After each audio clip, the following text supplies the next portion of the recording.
kind of always want to know that person more in a crowd that doesn't speak, that kind of, like, they kind of stand out from not speaking.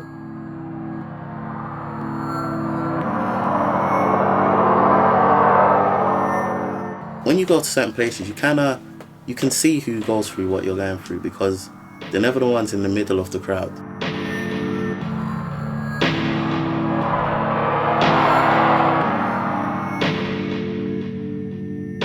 This is for every kid that never got no love, the awkward kids, the anxious kids, the kids in the back of the room. This is for you.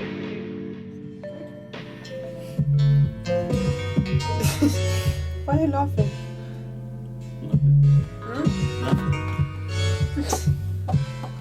Tuesday the 3rd of Feb? I don't know what you're talking about. For the rehearsal? Yeah.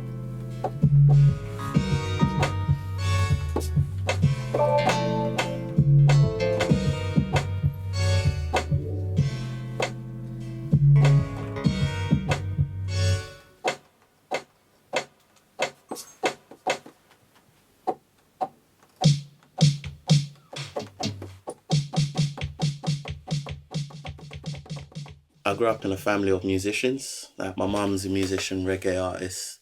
My dad's a musician. My brother is, my sister is. So it's like, I kind of grew up around that forever. However, like, even when I was younger, I used to sit in the studio with my mum, but I used to think it was so boring. It's just funny now that making music and being in the studio is my biggest place of comfort. I think I was around 12 when I first wrote a song, or even just like a few bars. Found it from my older brothers. Like, one of them's a producer and a rapper, and then one of them was a rapper. And I used to always go on the Mac, like when they first bought it. My dad bought it in like 2008. So I used to always be on the Mac, and I used to see the webcam videos that they used to just fuck back with, like her freestyles and shit. So I used to be like, oh, this is cool. I kind of wanted to be like them. So I think around the age of 13, 14 is when I started recording. It's so dumb. You know what you did? That's what the hype people say, isn't it? That people You get. know what you did. I've never been the most popular, and I just didn't fit in. Like, the nerdy kids, I wasn't part of that crowd either. Even though I could relate to both sides, I'm super into RPGs, roleplay games. I love it. Like, I love model trains. Like, I love real nerdy shit. But then I like cool stuff as well. So I was always in the middle, but no one really accepted me. After a while, people started taking a piss out of me. Like, rah, why does he look like that? Why is he walking like that? Why is he dressed like that? And I was silly because even though I was trying to fit in, I was doing things that people weren't doing. Like, I had long hair, so I put beads in my hair thinking, yeah, this is cool. They're looking at me, why has he got beads in his hair? I'll have a really big baggy t-shirt because I saw the game. And I'm thinking, yeah, this is cool. I always wanted to do something a little bit different. Even when I was younger, like with my siblings, I felt different because I grew up around two boys, like before my sister came along. They used to get a lot of attention. I didn't really get the same attention as from my parents or from outside sources. Like, they always had friends coming to the house. I didn't really have it. So I thought from like the age of like 6, I was different. But then when I went to school, it became even more like intense because I didn't fit in with the cool kids, but then I didn't fit in with the unpopular kids either. It was just literally the in-between kind of person. Then I also got like bullied from a young age. So that, like, it's one of the reasons why I call myself outcast, because no one really likes me. People get annoyed, they just thinking I'm rude. Not at all, dude. See, I wanna take part, feeling in my heart, bring me back. 1 minute and I'm off track, all the way back to my past. Am I thinking too fast? I just want this to stop. Nice shoes, nice clothes, so I cop. Hiding behind things that I wear. This past year, I've lost friends and family. People that I love and the folks around me. So I sipping on my mortgage, my death wish alone but not lonely, the devil found me. Tell me something I need to hit. Had a great year. It was the point when Corey, one of my closest friends, he passed away. And it was that moment when it was like, I don't want to talk about anything that isn't real anymore. Like, I can't hold in all this, this pain and emotion and just me being depressed. I feel like I need to speak about it because surely there's other people going through it too. So slowly I started rapping about, real stuff. Now, looking back or listening to what I used to rap about, it's like, what the fuck was I even saying that? That wasn't real. okay, I was on my skateboard. But for some reason, I kept talking about being on a skateboard when deep down I knew that there was a lot more going on in my life. So now, you know, I can't do anything but tell my story how it is. Sometimes it is still goofy. Like, I'm a very goofy individual. Growing up, you don't talk about how you feel, and I think maybe it's still that. It's kind of like, yo, I don't really want to admit that I'm going through stuff, even though everyone is. Not everyone's willing to come out and talk about that. I only really express myself through art, like through the way I dress, so through fashion and through music. Apart from that, like I've even had friends that say I'd never say how I feel, but if they were to listen to a song, they'll instantly get it. Like they'll find out things they never knew about me from a song. So I always kind of like that mystery. Like you have to hear my work or see how I'm dressing today to fully get me and understand it. And also when I write a song, how I'm feeling at that time, it kind of goes away for that moment. I also like the idea of someone else being able to relate to it. From me making music, there's been a few people who suffer with like anxiety and depression, and they've said to me like, your song helped me get through a certain situation. And that feels amazing, and it's not a better feeling than that.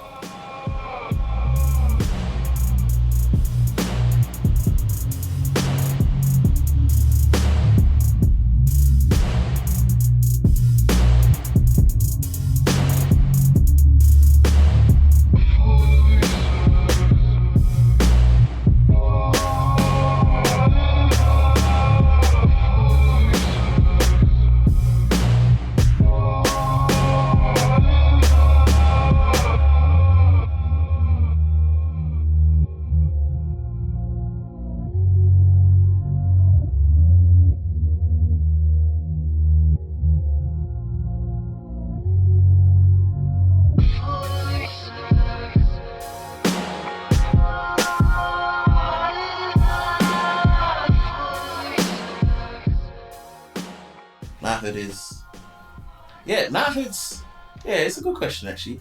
Knighthood's a duo, but Knighthood is also, it's a label and a movement as well. It's not just like, it's not a duo in the traditional sense. Henny's the one that actually came up with the idea of the whole like tie-in with the Britishness and being knighted to make yourself feel empowered. It's just ironic that that's who I was as well. I knew there was people out there like me. It's just, at the time, everyone wanted to have a title, wanted to feel like they belonged to something. And I'm into like the monarchy and medieval and history and stuff like that. And I just thought, yo, knighthood. Like, that's a meaning, that's a power, that's something behind it, you know. You get knighted, you're now your sir, whatever your name is, or your dame, whatever your name is, OBE, whatever it may be. And I just thought, you know what, let me give that a whole new meaning in terms of like, your knights. Like, that means, you know, throughout your whole childhood or your whole life, not having that sense of belonging, being this, you know, this misfit, this outcast. You're now a knight.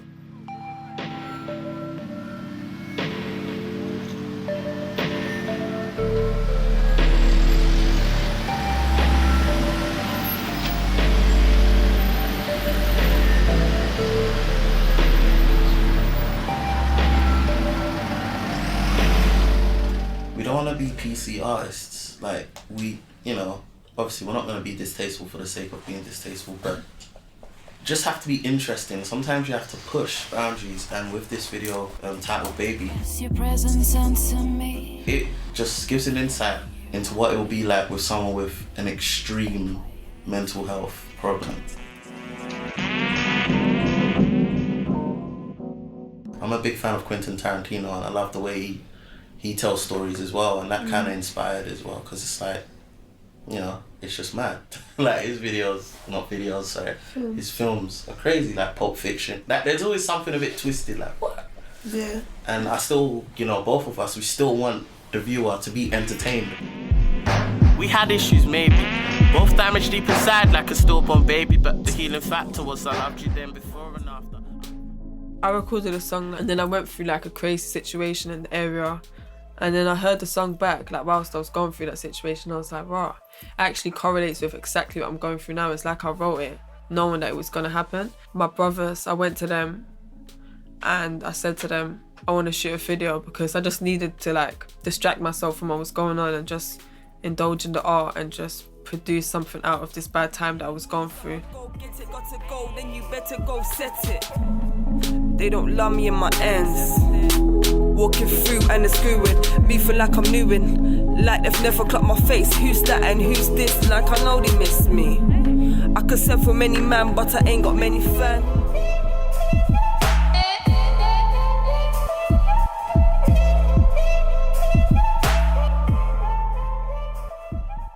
I was the one that designed Missing Poster. I did it on my Microsoft Word. I was just up all night doing it.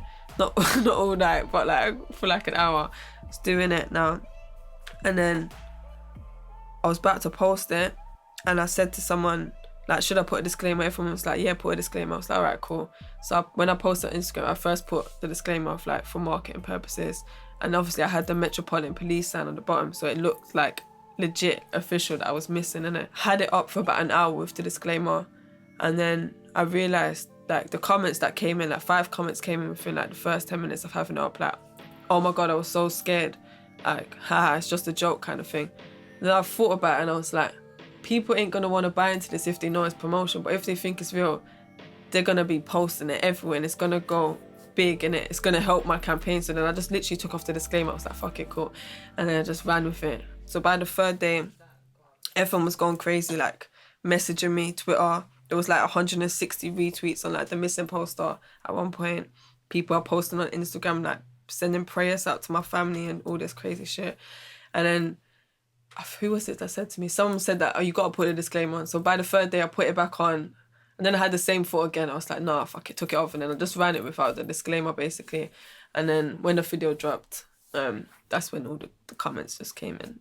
We're very in-depth people when we think about what we do, and, you know, it's like, even through the Lone Wolf, what we learned from Lone Wolf was crazy. Like, how people work, how social media works, how the people act like they care for a short amount of time. Yeah. Even when we dropped Lone Wolf, it was like, okay, it's out. People are outraged. Next day, it's over. Yeah. It's done. Everyone's moved on.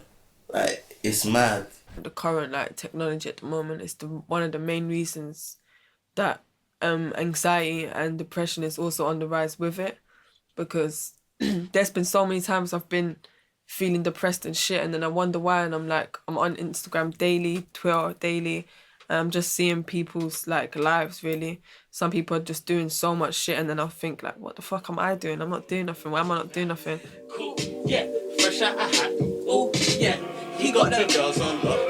He got the girls on lock. Brother under locks with easy time. Was never Mac Daddy, I'm that friend zone guy. I'm way too nice for my own good. Never laid wood to the host cause I saved them right. My oh my, what a fuck up. Nice to these girls cause I'm raised by my mother. Tries to find forever love, but I suffered real bad. Had me on the floorboards looking cut up. Well, cause I just stepped out in some brand new fans. There's fuck holes in the name of my gang. See me in my blue suede with my toupee looking wild to the Z, say they need that back. Trust. It's kind of people when your friends say that. Performing has been a wild journey for us, I can honestly say. We've had performances where we've been performing in front of 5 people. We've had performances where people have literally been walking out as well performing. Please bless me, my Lord. Please ensure I have more in store than promised before. Because my family's kind of poor. This wasn't the talk. Because my father hit the door. I was young, holding resentment. I mentioned what was talked. Behind the tightest of doors, when the lawyers were making sure that my dad could see me before. It was planned like a week before. Now shit, that's crazy a lot. When I was young, I 40, didn't give a fuck about time. Now I'm older. Now I'm older and I'm scared that my future's falling asleep on the sofa. Couch surfing, drop swerving to my friends to be a burden. Pay me special against what's real, and I'll go it's man, fuck that.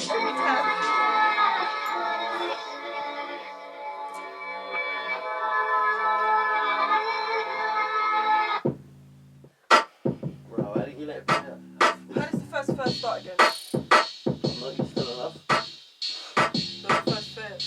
Are you telling me? I heard it. Oh, Jesus Christ. I've heard this song in years. I'm not used to the love, said I'm used to the hate.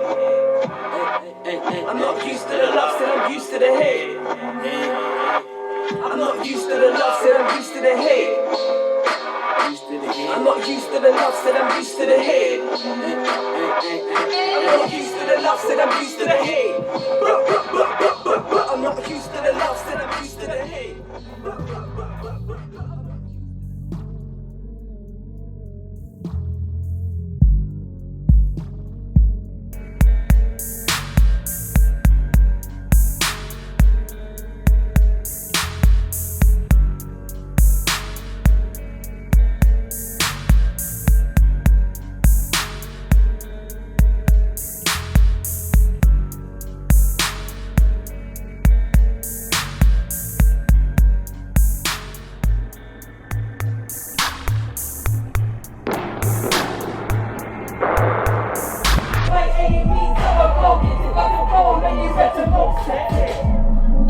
don't love me in my head.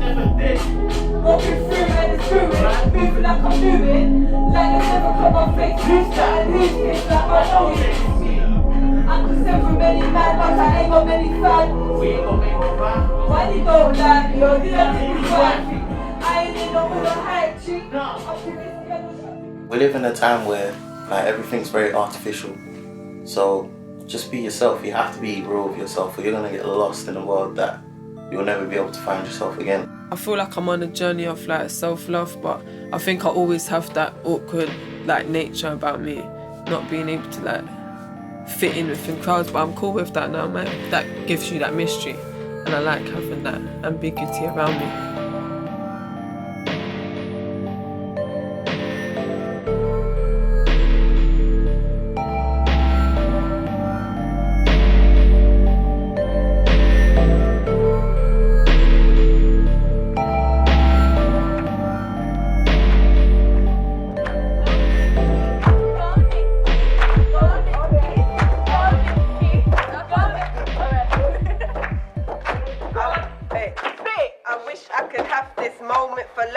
Surrounded by beats. This is the only things that block at the struggle on the streets. It takes me away from reality. I've seen so much tragedy, it's changing me gradually. I got a couple people mad at me for no reason. I guess you can call it the haters season.